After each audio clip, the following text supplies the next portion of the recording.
Update: 19 male, 19 female. My girlfriend broke my anime figures, and it really hurt me inside. We broke up.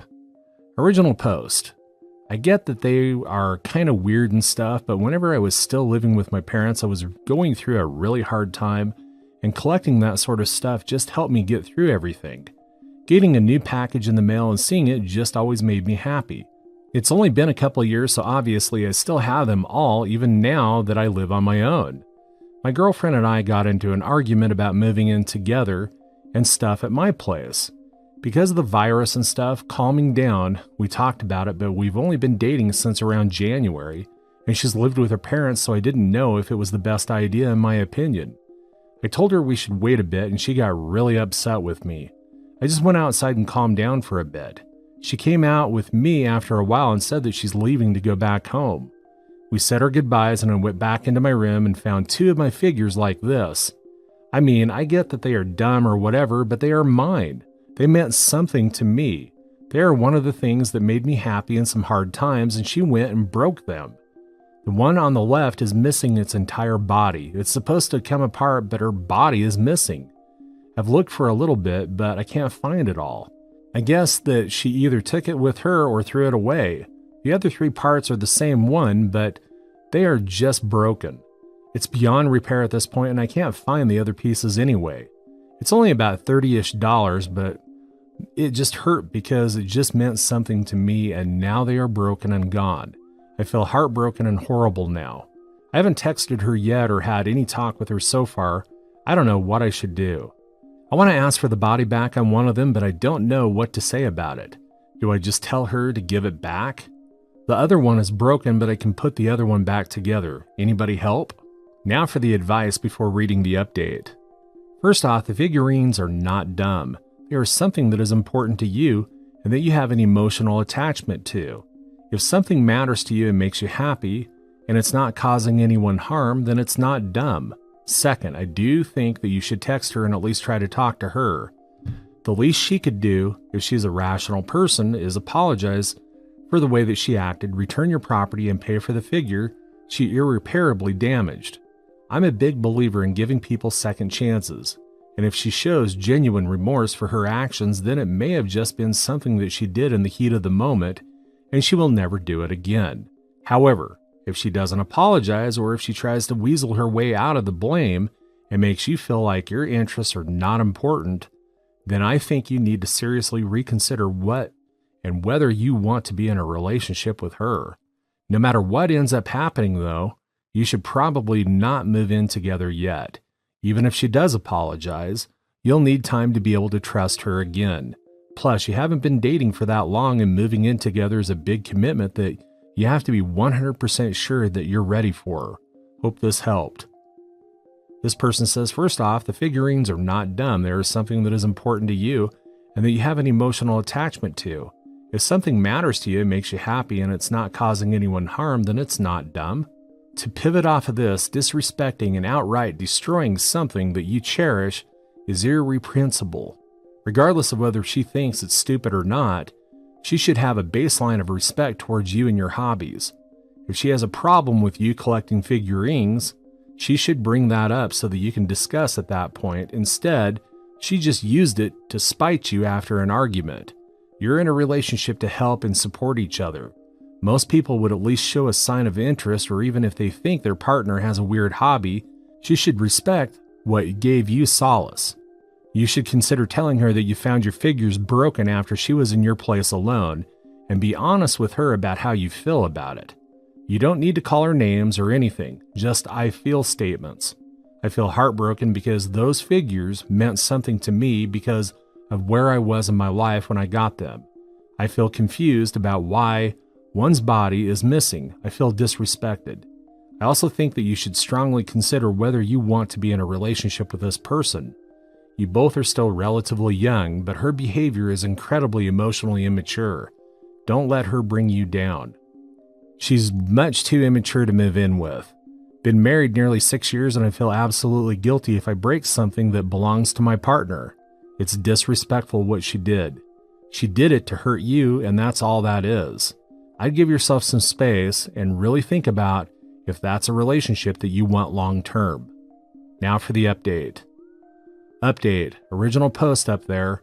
Basically, me and my now ex-girlfriend got into an argument and she broke my shit.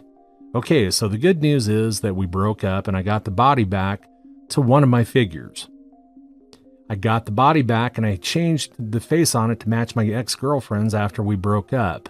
The other one is completely effed up though. After reading the comments on my old post, I knew I wasn't going to stay with her.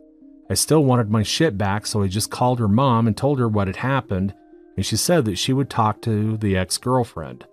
I explained on the phone with her mom that that was something that I really couldn't accept, and that I would probably be breaking up with her, and at this point I just want my stuff back.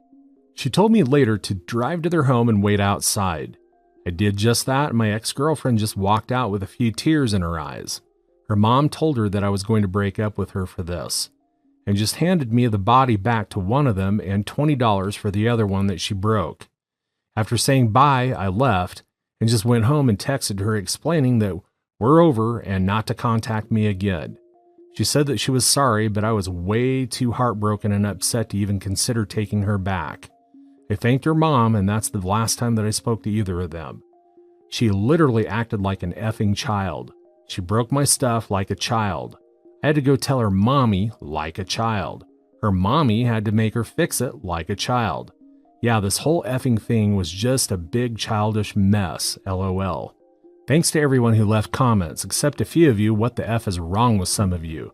I really appreciated most of the comments I got. Big thanks to the person offering to buy me new stuff because they know how it felt to have an ex break stuff. But what the actual F is wrong with some of you? Like, I know collecting figures and stuff isn't considered normal, but no, I will not throw away my figures. I do not care what you think of my hobby, so you can honestly F off. If my future girlfriend doesn't like it, that's her problem, not mine. Another thing, what the hell did I even do to get called an effing pedophile? Apparently my figures gave off a pedo vibe, and that must have meant I was a super huge pedo. Yeah, I don't know anymore, LOL. After dealing with her and realizing how big of an effing child she was, I guess you could say it. Laughing my ass off, but no, I'm not a pedo, LOL. Story 2. Update. I think my sister-in-law's 23 female best friend, 23 female, is trying to get with my 25 female husband, 28 male, and she's encouraging it. Am I delusional? Original post. My sister-in-law, 23 female, is my husband's 28 male half-sister. She was the product of their mother's infidelity. His father divorced their mother when he was 12 after he found out through a paternity test she wasn't his. My father-in-law refused to have anything to do with my sister-in-law, but continued to have a relationship with my husband. Because of this, my sister-in-law is very clingy to my husband. My husband is also very protective of his sister and generally doesn't tolerate anything negative being said about her, which is why I'm posting this here before mentioning anything to him. My husband and I bought a house last year which has its own indoor swimming pool. My sister-in-law was super excited when she saw it and asked if she could use it sometimes with her friend. We said it was fine as long as she gave us a notice before she turned up. Her and her friend Chloe have used it many times before, but almost never when my husband is home. He is a lawyer and works long hours. With the lockdown, my husband has started to work from home. My sister-in-law asked me if she and Chloe could come over and use the pool. I told her I was uncomfortable with them coming over as I'm pregnant and don't want to accidentally expose the baby to anything risky. My sister-in-law then asked if she and Chloe quarantined for 2 weeks, would they be able to come over? My husband said it was fine. 2 weeks later, they turn up to the house. My husband was in his office, so they go straight to the pool after making small talk. My husband ends up coming out after an hour, and we're hanging out in the kitchen. My sister-in-law walks in to get a drink, and she starts talking to my husband. Before she goes back to the pool, she says, "Chloe's going to be so happy to see you." It was weird because my husband and Chloe aren't close. Chloe comes into the kitchen 2 minutes later and spends the rest of her time talking to my husband until he excuses himself to get back to work. She's super giggly and smiley when she talks to him. He would say something sarcastic and she would laugh like it was the funniest joke she's ever heard. It honestly felt like she was flirting with him. Before she went back to the pool, she gave me this weird, smirky look. Before they leave, they ask my husband if he's working from home every day of the week. He confirms he is. The next 2 weeks, they come over to the house to swim every single day. Except, Chloe never gets in the water. Instead, she hangs around the house in her bikini. She was previously wearing a one-piece, if it makes a difference, every single day. Whenever my husband comes out to hang around us, or me, she quickly interrupts him and keeps him talking until he has to go back to work.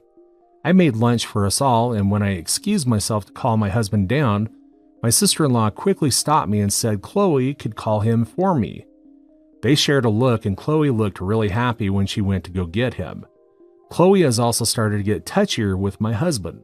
She puts her hands on his chest and arms and stands or sits really close to him. To my husband's credit, he does usually create space between them whenever she does something like this. The reason I believe my sister-in-law is in on this is because she's made a few pregnancy-related jabs at me recently. She told me a story about how one of her friend's boyfriends was cheating on her, and then said something along the lines of, "Did you know a lot of men start cheating when their wives are pregnant?" She's also made comments about how I look chubby now, and it looks weird next to my husband because he's well built. If she spots my husband out of the office, she quickly goes to inform Chloe. I know pregnancy hormones can mess with a person's brain, so I'm wondering if I'm just looking for something that isn't there.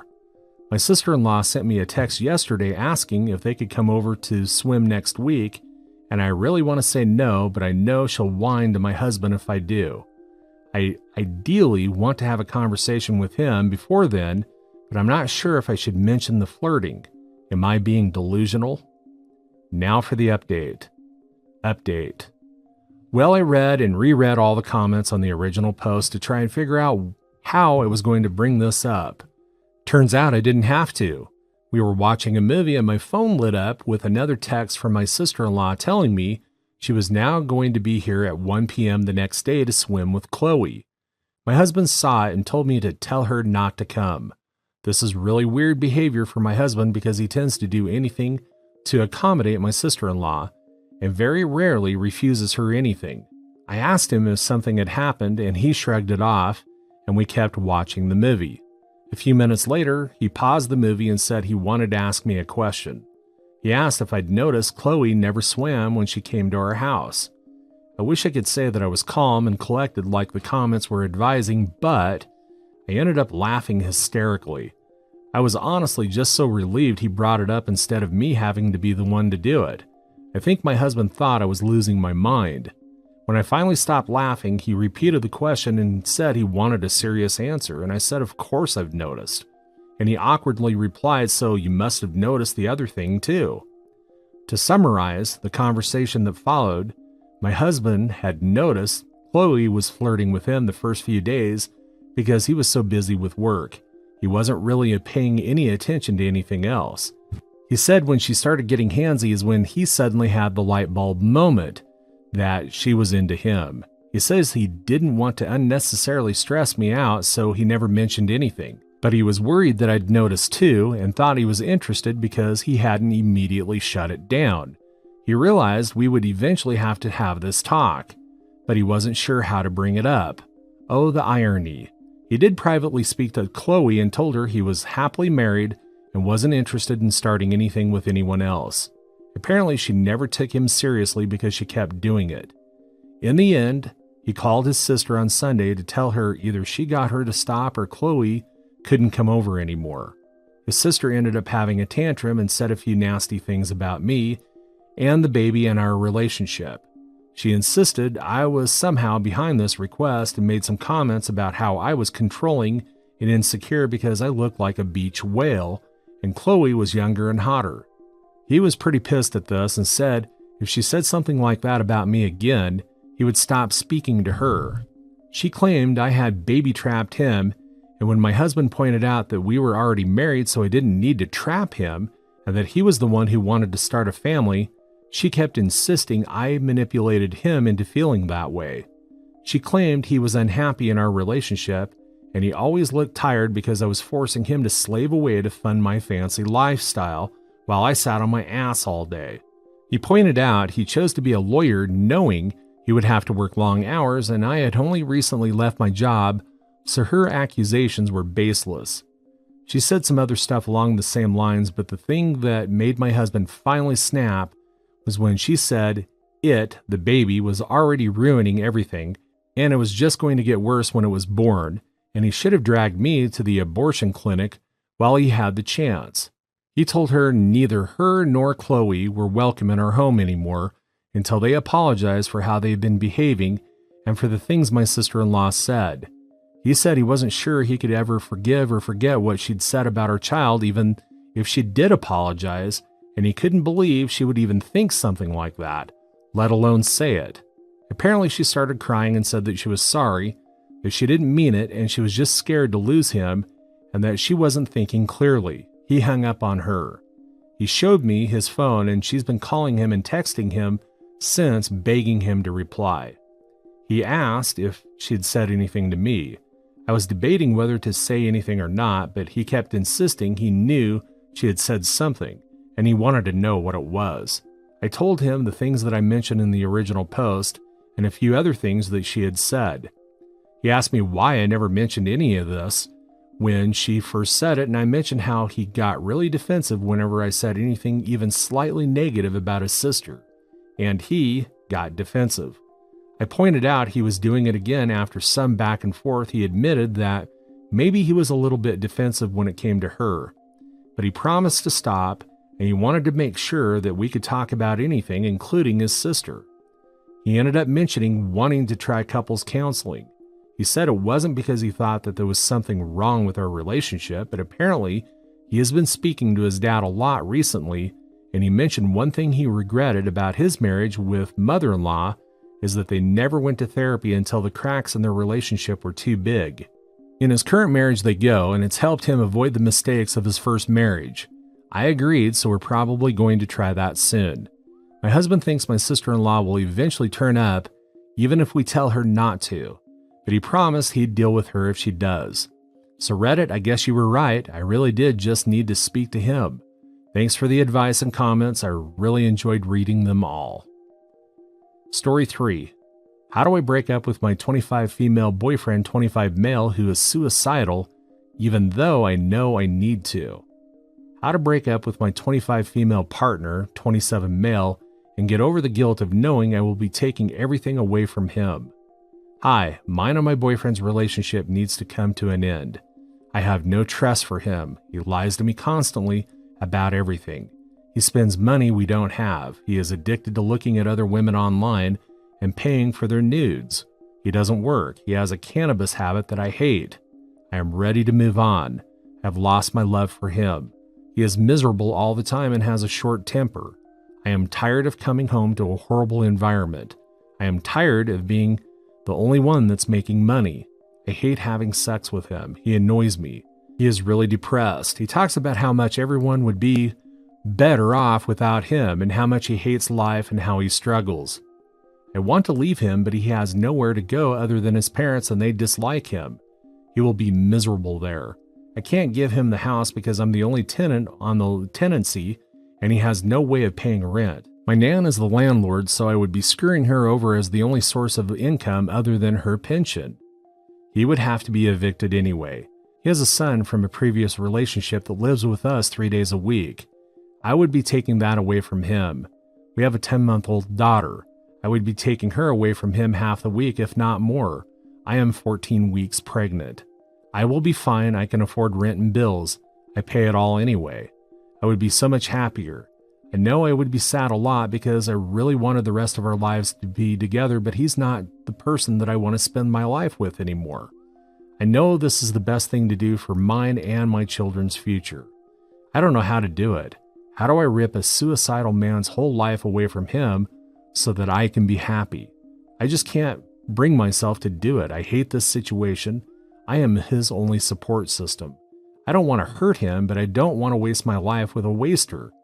I don't want to ruin my children's childhood. Now for the comments. On the practical side, you can call the police for a wellness check if he threatens suicide. They will take him to care if he needs to go.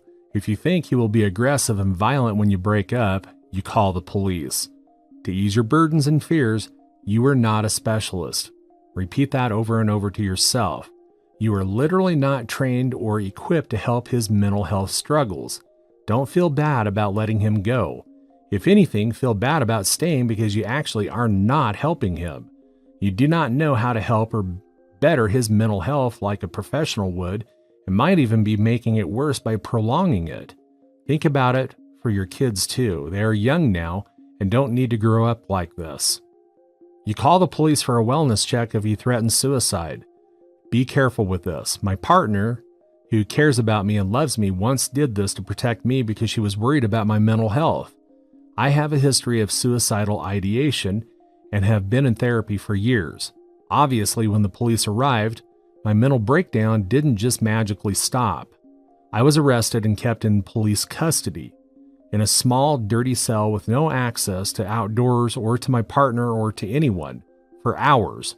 I was terrified, and for days I wanted to die even more just to prevent the risk that would ever happen to me again. They literally stopped me from speaking to a suicide hotline. This happens to many suicidal people every single year. I agree with everything else you said, though. This is an important perspective. Thank you for sharing. I have been in a position where we have had to call for someone, but where I'm from, the police take you directly to the hospital, not to a cell, albeit they might have to hold someone in a safe room for the hospital while they get a hold of a mental health professional for an assessment. What is the best thing for OP to do if he does threaten suicide during the breakup? I genuinely don't know what other options she has while pregnant with a young child if he refuses any kind of help. Yeah, my partner was stunned that was what happened and felt very guilty. Obviously, it wasn't her fault, and thankfully, we're both doing better now. We live in the UK, so we wouldn't have thought that was normal or likely at all. I've Googled it since and found that it has happened to lots of people after suicide attempts. It's terrible. I did get a mental health assessment in my cell, but it basically boiled down to, you're already in therapy, aren't you? You're waiting for your autism assessment. If we let you out of here, will you kill yourself? If you answer no, we'll have to keep you in for longer. Okay, all good, bye. And then I still had to wait for hours for everything to be resolved. What is the best thing for OP to do when he does threaten suicide during the breakup? I genuinely don't know what other options she has while pregnant with a young child if he refuses any kind of help. Yeah, in fairness, I think you're right. Honestly, in this situation, I do believe he sounds depressed. His life sounds like a mess, and I think OP sounds like a kind and empathetic person. The problem is, it's not fair for her to sacrifice her life to pull him along with her. I agree she has to go. If anything ever happens to me again, I'd hope my partner would call an ambulance rather than police. Maybe that would be better. Honestly, it's a tough call, and I feel sorry for OP's position. That's all for today. If you're enjoying this story, please like the video and share your thoughts in the comments section down below. Thank you.